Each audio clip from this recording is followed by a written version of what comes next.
What's up, y'all? Welcome to my Res Talk.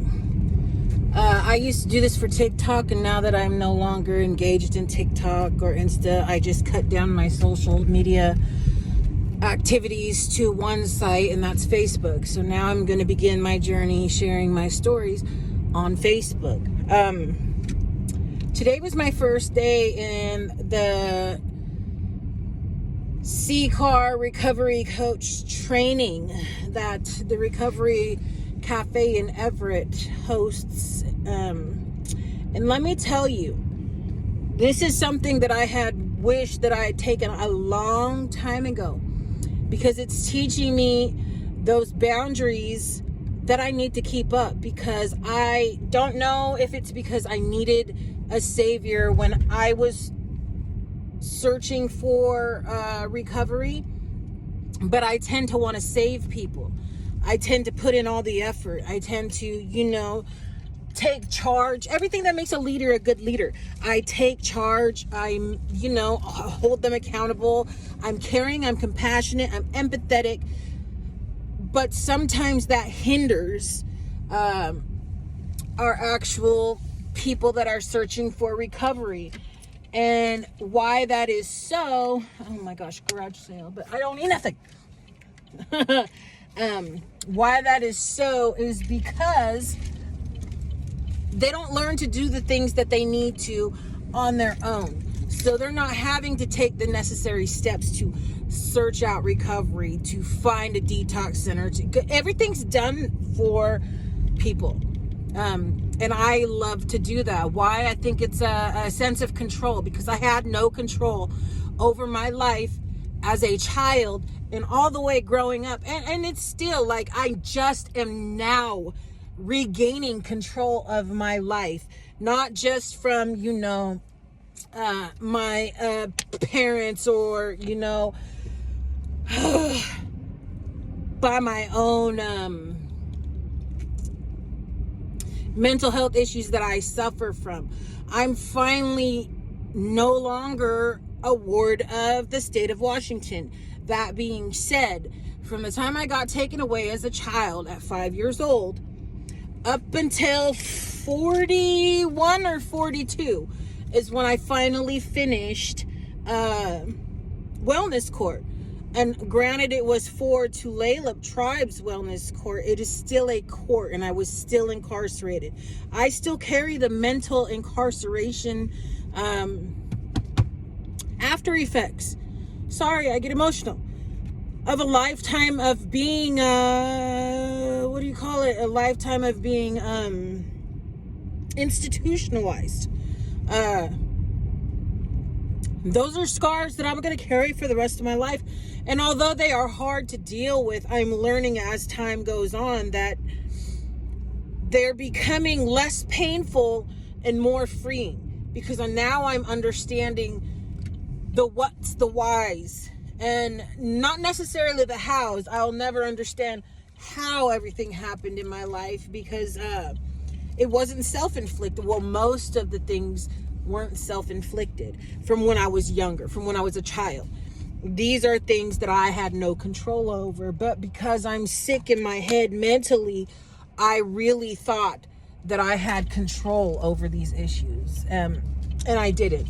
And it's not anybody's fault except for, I can't make excuses. I'm not going to do it anymore. I'm tired of it. None of the blame falls on me. And I'm tired of being burdened with the blame. And I'm going to release that, because it does nothing but bring me down and make me feel like this, like a victim. And I'm not a victim. I'm not just a survivor. I'm a fucking warrior. And I'm tired of people telling me to be quiet, trying to quiet my voice because I want to talk about sensitive subjects. I want to speak about the unspeakable. And it's not that I want to call anybody out and make them feel like shitty about themselves or about their behaviors that affect so many other people's lives. It's that I'm tired of seeing it fucking repeat over and over and over again. Like, when is it gonna stop? When are we gonna be strong enough as a people to say enough is enough? We're not gonna let this fucking keep continuing. This pattern is sick. It needs to stop. It did not start with us. Our people were not like this. We did not display any of these characteristics or these behaviors. And if we did, it was addressed community-based wise. Like, you were brought in the midst of the community. I'm talking before colonization. You were brought in the midst of your community, and you were not,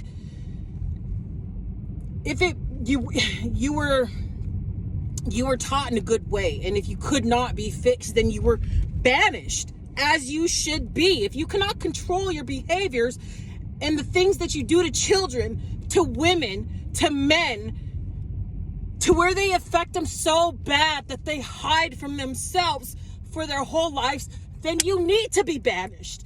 It's not okay to touch children. It's not okay to touch women. It's not okay to touch men in ways that make them uncomfortable and things that they didn't ask for. Nobody asks to be molested or raped. Nobody asks to be touched without permission.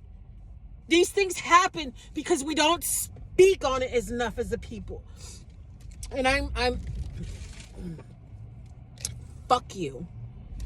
I'm happy that I finally am able to get some real strong necessary tools that I need in order to not just keep my future coachees safe, but myself as well, because I have a hard time having boundaries and knowing when I cross the line of enabling people, because I treat everybody how I wanted to be treated.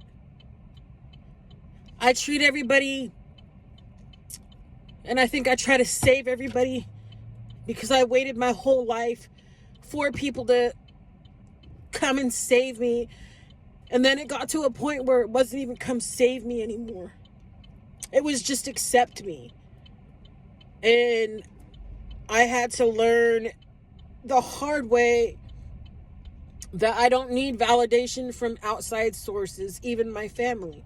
I don't need to be loved, and I don't need to be accepted, because I could do those things for myself. And as hard as that is to say and actually mean, I don't care anymore. Like, I'm tired of